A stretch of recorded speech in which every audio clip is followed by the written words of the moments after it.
Good morning, everyone. We're doing now our half on half off in Valletta, Malta. So we're taking the red line for half on half off all over Malta. Enjoy! Let's start with our question. My question. What is Malta famous for in history? So one of the most notable periods of Malta history is the Temple period. Starting around 3600 BC before Christ, the Gigantiha Temple in Gusu is one of the oldest freestanding buildings in the world. The name of the complex stems from the Maltese word gigant, which reflects the magnitude of the temple's size. So, what are 5 interesting facts about Malta? 5 fast Malta facts. Number 1, Malta is tiny but mighty. This fascinating little island is only 316 kilometers squared, which is capital city Valletta being one of the smallest in Europe. Number 2, rich diversity and culture. Number 3, Malta has some of the oldest temples in the world. Number 4, home of 70 plus celebrations and fiestas. Number 5, home of blockbuster films. So ayan, yan yung 5 fast Malta facts. Yan mga katotohanan dito sa Malta. Other question is, Malta more Italian or Greek? Ayan, kasi ang isip ko, maraming Italian dahil malapit lang sa Italy. Or, noong araw, maraming Greek ang pumupunta rito. So, yun yung aking nasa isip. Malta's population is composed almost entirely of ethnic Maltese, the descendants of ancient Carthaginians and Phoenicians, as well as of Italians and other Mediterranean people.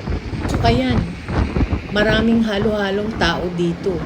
Mayroon na mananggaling sa Carthaginians, mayroon din sa Phoenicians, at saka sa Mediterranean, mga Italian, Greek, yung malalapit dito, Portugal, maraming nagpupunta rito. Sa ngayon, marami din immigrants, Indian, Pilipino, at iba pang national na gusto magtrabaho dito.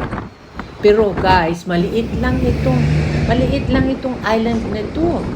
Siguro kasing laki lang ng Samar. Kasing laki ng Samar o Cebu. Pero grabe naman, napakaganda at napaka-progresibo. Economically at saka yung sobrang ganda. Ang tanong ko ulit, what is the main culture of Malta? Maltese culture is fascinating blend of Mediterranean and North African influences, which are clearly reflected in its unique cuisine and lively festivals. Yan, marami pala dito festival. Pero guys, yung pagpunta namin dito, walang festival kasi sobrang init. Sobrang init. Sabi nga ng aking partner, ito ang yung maraming sunlights or sunshine dito sa Europe, dito sa Malta, ang pinaka. Tanong ko ulit, why is Malta so wealthy? The strength of Malta economy are its advantageous location, being situated in the middle of the Mediterranean Sea at a crossroads between Europe, North Africa, and the Middle East. Is fully developed open market economy, multilingual population, 88% of Maltese people speak English, productive labor force. Kasi ang Malta nung araw, sila ay parang nasakop sila ng British. So kaya, ang pagdadrive dito, katulad din sa Great Britain. Kaya ito. Pero ang dami rin dito, Italian at saka British. So, ang aking tanong naman ay, why is Malta so special? Malta is known for its ancient temples, historic cities, and stunning Mediterranean coastline. From the golden street of Valletta and the medieval walls of Medina to the bright blue waters of the Blue Lagoon, the island blends thousands of years of history with breathtaking coastal scenery.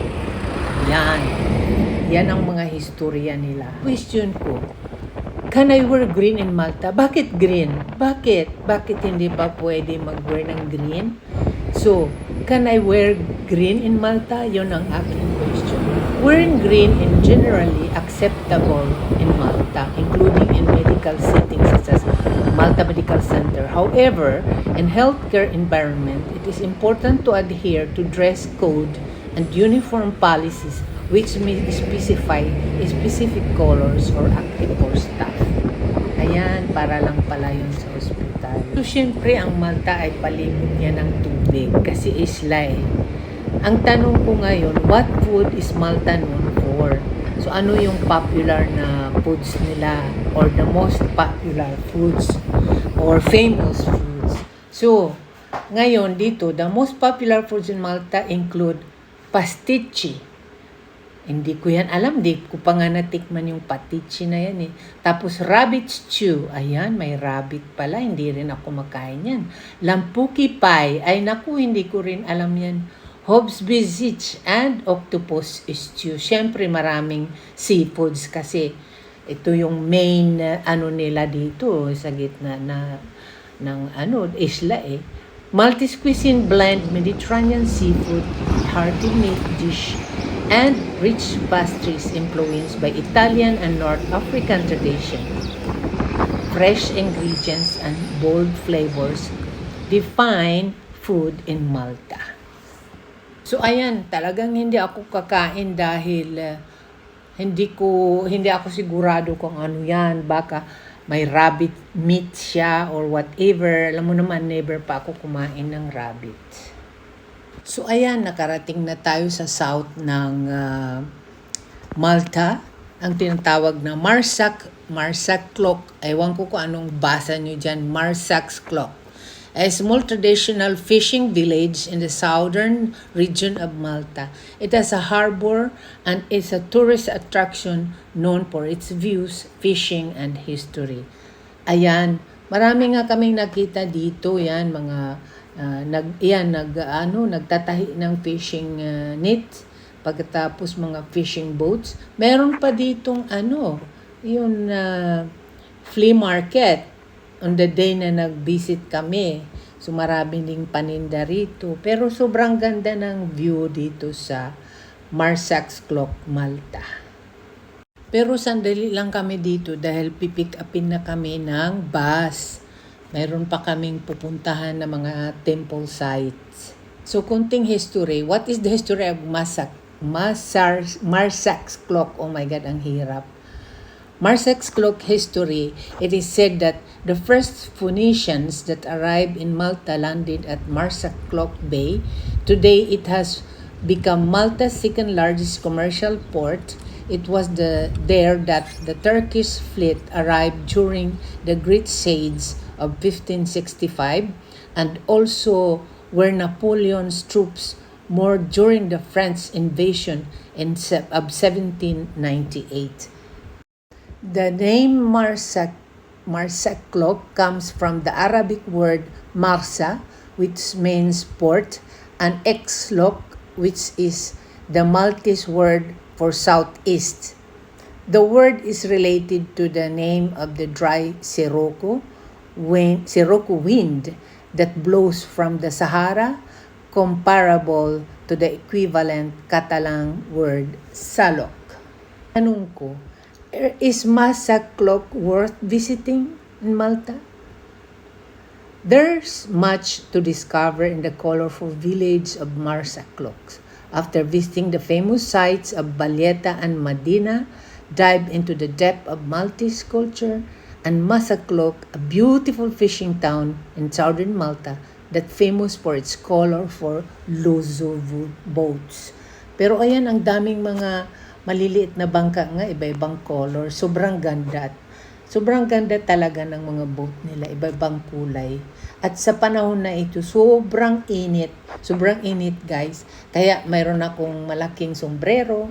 Pagkatapos may balot pa yung aking balat dahil sa sobrang init, parang yung balat ko parang nasusunog. Sobrang sakit pag tinamaan ng araw.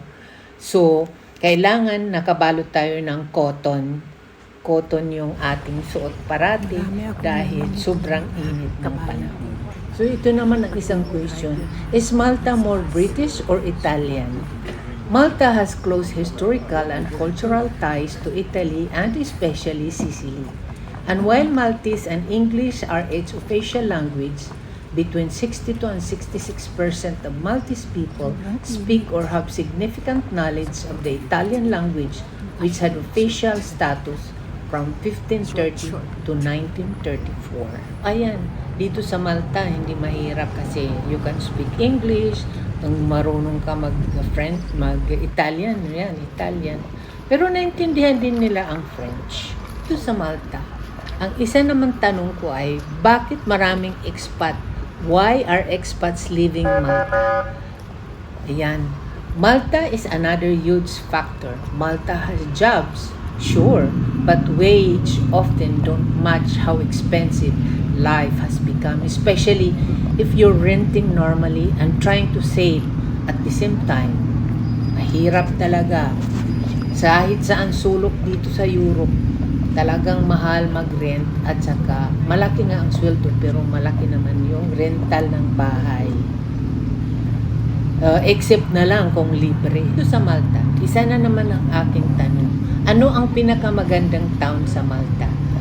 So, what is the prettiest town in Malta? Charming Malta destination for your next escape.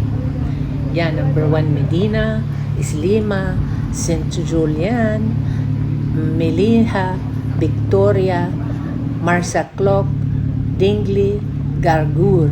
Ayan yung. Pero kami, nag-stay kami sa Islima. So, pumupunta kami Valletta, kami ng ferry boat. 1 euro lang naman ang pamasahe. Tapos na yan, nagbisita kami ng Marsacloc, tsaka Dingley, tsaka Gargur, Medina, yan, binisita namin. Tapos, tumawid kami island ng Gozo, nag-ferry boat kami. Ayan, nandito pa tayo sa Marsacloc. Ayan yung mga paninda nila sa fishing port. Yan, meron silang flea market. So, you can buy anything you want. Mga souvenirs. Ayan. Pero ako naman, wala. Pag souvenirs naman ako, sobra-sobra na yung souvenir namin sa bahay. Kahit saang country, meron akong collection. Ang bahay parang museum. So, hindi na ako interested mamili pa ng mga souvenirs. Yan. So, andito pa rin tayo. Ayan, may mga tinitinda sila, mga alak-alak dyan. Alak na maliliit. May mga jam pa sila, mga prutas jam. Oil at iba pa. Marami silang paninda rito. Welcome to Marsacloc. Ayan. So, ayan yung boat. Ayan, oh. Ang ganda ng boat. Maraming color. Yan. So, ang ganda ng dito sa Marsacloc. Pero dito malapit lang ito kasi ang Malta is between Africa at saka Europe. Ang harap niyan, Tunisia sa North Africa, tapos Italy. Andiyan sila sa gitna ng dagat, ang isla na to. Kaya marami din dito mga Arabic na nagpupunta para mamasyal or dito rin sila nakatira. Next destination natin ay Blue Grotto na stopover ng bus. So ayan, andito tayo sa Blue Grotto. Another stopover dito sa Blue Grotto. So bumaba kami, tapos nag-take kami ng boat. Ayan, so nag-tour kami ng konti. Blue Grotto history. During Roman times, during the 18th century, the grotto was known to the local as Gradola. After the nearby landing place of Gradola, it was avoided. Tanong, the legend of the Blue Grotto. The cave, as in every medieval history, was said to be a refuge for devils and monsters. two priests, determined to drive them away, entered the cave swimming, and after a few minutes spent inside it, they ran away in panic as if they had seen the face of the devil. So yan yung history dito sa Blue Grotto. Yan. Tanong. Did Roman emperors swim in the Blue Grotto? The Blue Grotto, Capri has a rich history dating back to ancient times. It is believed that the cave was discovered by the Romans and used as a private swimming pool for Emperor Tiberius. Tanong, is the Blue Grotto man-made? It is a natural cavity about 60 meters long and 25 meters wide located on the northwestern coast of Capri. It has become famous for the intense blue color of its waters due to an optical phenomenon created by sunlight which penetrates the cave through a crack. Tanong, what is the history of grotto? First discovered the ancient Rome, grottos were recognized as faithful escape from the outside world. The Italian used the natural moisture of the grottos to create hydrating bathhouses. Similarly, the French sought out these cool subterranean caves for relief from the heat. That's true. Kasi sobrang init dito sa Malta, grabe.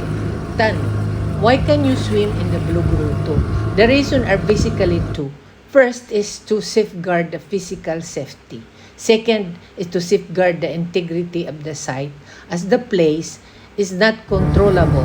Every summer are sanctioned many people who do not want to miss a magical dive into the waters of the cave with fines of thousands of euros. Delikado nga at bawal pa. May fine pa. So, tanong, how deep is the Blue Grotto? The Blue Grotto in Florida reaches a maximum depth of 100 feet. This dive site is broken up into three sections. The open water section is about 20 feet deep. The upper cavern section is about 50 feet deep. And the lower chamber reaches 1,000 feet deep. Ayan, malalalim lang pala. Nakakatakot pala mag-swim dito. Ayan guys, so after ng aming boat tour, paakyat na kami ulit. At sasakay na ulit kami doon sa aming hapon-hapon na bus. Kaya pupunta na naman tayo, dadaan tayo sa isang site tour dito sa Malta. So ayan, another stopover tayo dito sa Megalithic Temple of Malta. Ito ay mas matanda pa sa pyramid ng Egypt. So hanggang dito lamang guys, hindi na natin maano ang istorya dito at napakahaba. Thank you for watching. See you on my next travel vlog. Ciao, ciao!